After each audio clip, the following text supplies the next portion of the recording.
this Lake Trading. Congrats pala, nasa part 2 ka na ng day 2 auction market theory tutorial natin before ka sumabak sa trading.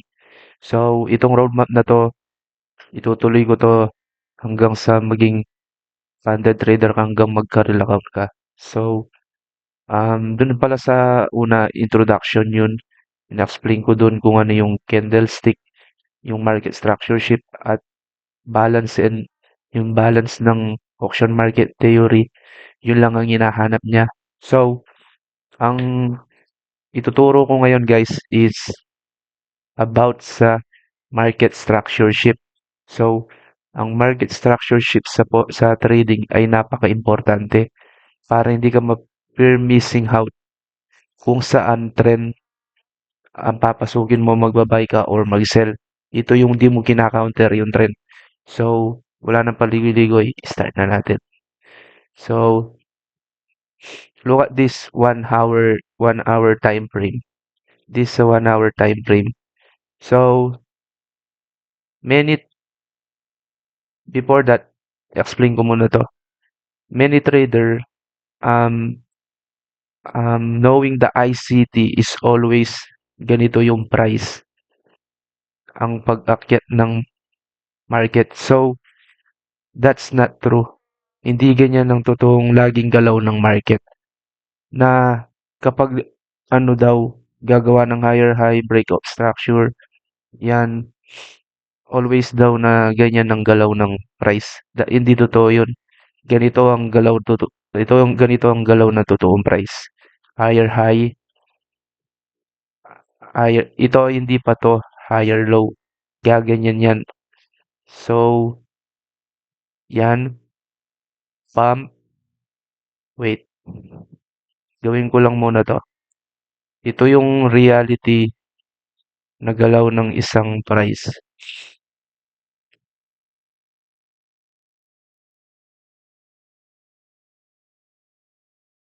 So, yan. Ganito ang totoo. Um, higher high, higher low. Ang akala nila, ang price na ito ay break of structure na. Hindi totoo yun. Sa totoong price, kapag 4 years na yung experience mo, ang tinatawag ito ay liquidity point. Yan. Sinwip niya lang yung low na to fuel and i-break niya itong itaas. Ito ang tinatawag na break of structure. So, break of structure, pwede ka nang maghanap ng buy. Ngayon, another break of structure another liquidity point and break of structure, liquidity point and break of structure. Ganyan ang totoong galaw ng price. Same as din sa downtrend, ganito yan. Example,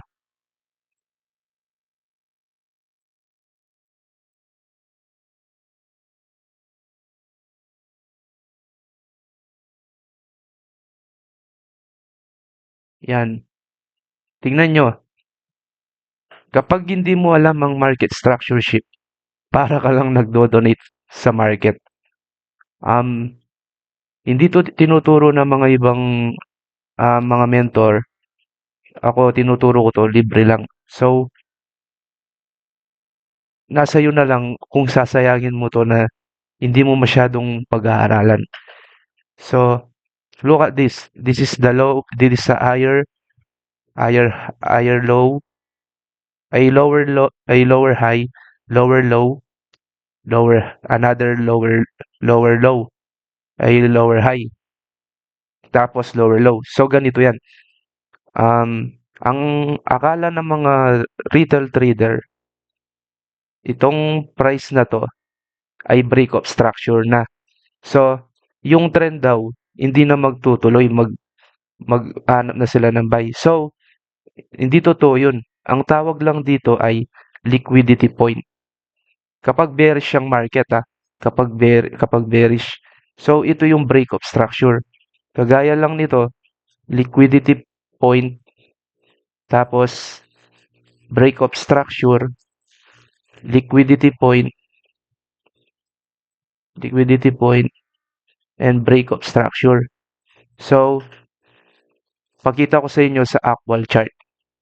Punta tayo sa actual chart. Wait. Ito. Look at this. So, makikita mo dito, yan. Ito. Ang akala mo, 'di ba down, 'di ba ano yan? Um, ito uptrend, nasa uptrend tayo. Example natin sa uptrend. Yan. Ang akala mo, itong itong low na to, binasag yan, 'di ba? Uptrend yan. Uptrend. So, break of structure to.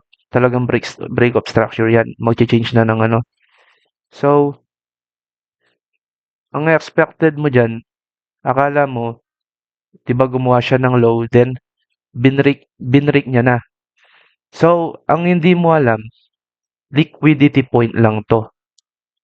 So, liquidity point lang 'yan, and kung makikita mo diyan, after niya makuha yung liquidity point, pumupunta siya sa taas to break this high. So, um, Boss Lick, paano mo malalaman if totoo yung break of structure? So, kapag ito yung na-break, itong low. So, hangga't hindi ma-break 'to, dahil dito yung impulse niyan, nag-break dito, ito yung tunay na low ng price. Hindi porket sa lower time frame, nag-break siyang ganyan, magche-change na siya ng trend. Hindi totoo yun. So, learn the ano, price action. Sa next video, i-explain ko yung sa price action. So, dito muna tayo sa market structure para di kayo malito. So, nag-retest yan. Retest. After nun, ito na yung totoong break of structure. Yan. Ito, akala nila dito, yan, example. Yan, wait lang. Tingnan nyo. Di ba dito akala nila, mag-change na change of character na. Bababa na. Pero ang hindi nila alam, ang dito pa yung low. So, I'm sorry for that, no. Ito yung ano, sa break of structure, ito yung ano, tawag dito. Ito yung break of structure. So, hihintay ka niyan ng pullback. Ngayon, asan yung ano, asan yung pullback area mo? So, andito yan. Hanap ka lang ng entry point. Ayan. So, nag-pump. Ngayon, nakakita ka na naman ng another, ano, after mayit ng TP mo dahil sa structure, yan. Dahil sa structure niyan, nakita mo, bumasag dito. Ngayon, ang expect mo, change of character na. Ang hindi mo alam, hindi pa nababasag tong low na to. So, liquidity point lahat ng gagawin yan. So, ngayon, saan yung break of structure? Ito, liquidity point din yan, di pa break of structure. Ito yung break of structure, nasa taas. Yan. After nun, maghihintay ka ng entry mo. So, nandito yan sa pullback. If maunawaan nyo yung pullback, alam nyo kung paano kayo mag-entry using auction market theory. Pagsasama natin to. So, after nyan, Ang ngayon, Boss Lick, paano namin malalaman if magche-change na ng trend? So ganito 'yan, pakita ko sa inyo.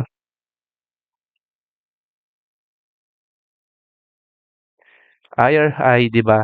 Ay higher low, higher high, another break of structure.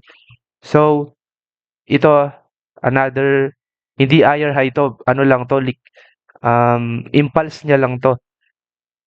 And yung break of structure, nandito siya. Ayan, ito yung tunay na break of structure. After niyan, tingnan nyo, break of structure, then hindi niya binrake tong taas. Nagkaroon lang ng um, sweeping. So, Boss Lick, paano namin um, malalaman if nag-change na yung trend? Saan yung change of character o tinatawag nila? So, ito yun. Itong low na to. Kapag na-break yan, ang market mag-change niya ng trend. So, nasa downtrend na tayo. Ngayon, hanap ka ngayon ng trend mo, di ba? Na gano'n na siya. Yan. Sa downtrend naman tayo. Yan. So, dito, dahil nag-break dito yung downtrend, nakala mo, change of character na. So, ang hindi mo alam, nandito yung area bago siya magkaroon ng panibagong change of character. So, ito yung yung nagkaroon ng change of character bago siya bumaba. Ayan, kung makikita mo diyan, ayan, nag-break siya dito. Ayan. So, i-explain ko 'yan sa susunod na video. So, ito muna yung na-learn natin.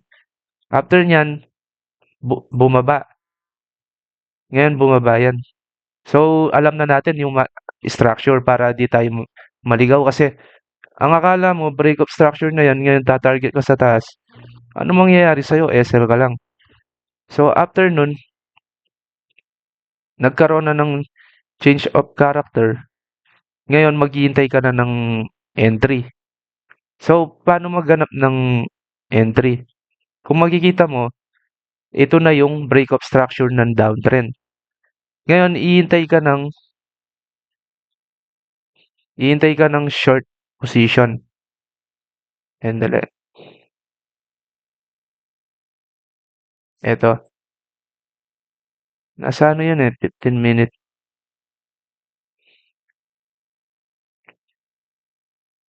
Saan yun? So, ito yung market structure shift. Ngayon, explain ko sa inyo kung paano yan. Um, ini-entry yan. Ganito siya. Pakita ko sa inyo. So, burahin natin to. So, nalaman na natin nagkaroon na ng break of structure. Ay change of character. Ngayon, maghihintay tayo ng um, retest. So, idodraw mo yung volume profile mo pag ganyan. Ngayon, sa volume profile, ganito siya i-explain ko. Sa susunod na video, magpo-focus tayo sa volume profile lang. Ito yung value area high, ito yung point of control, ito yung value area low. So, ang pinapakita nito, ang volume na to, kung nasaan yung low volume node and high volume node. Dito yung high. Ngayon, nalaman mo ng yung structure, pa-bearish na. So, dito siya nag-start magkaroon ng break. Ngayon, tignan mo sa price action. Malakas yung pushing down, pero yung buyer, struggle siyang mag-push up. Kung makikita mo, nagkaroon siya ng nagkaroon lang siya ng malakas na selling pressure. Yan. Yan, tutok natin. So malakas siya, nagkaroon ng malakas na selling pressure. So, ang hihintayin mo niyan, nagkaroon na siya ng ganyan and makikita mo dito, uh, wait, ito. Kung makikita mo dito, binasag niya 'to. Ito, 'yan, binasag niya 'yan. So, ang gagawin mo niyan, maghintay ka ng small pullback, then mag-sell ka. Sa ano 'yun, sa ICT ay sa SMC 'yun. Pero tayo volume profile yung gamit natin ay auction market theory. Ngayon, ito yung nag-i-struggle na mag-push yung buyer. Ito yung ano natin, ito yung premium area. So, ito yung low volume node na walang liquidity. So, maghihintay lang tayo na magkaroon ng rejection na dahil walang liquidity, ire-reject niya lang yan. So, ito yung nag-start yung pababa. Yan. Yung yan makikita mo dito, binrake niya to. Ayan. Ayan, 'di ba nag-ano na siya, nagkakaroon ng ano, wait, nagkakaroon na ng tawag dito. Then i-on mo yung bubble. Yan. Saan yung previous nito? Punta tayo sa 15 minute.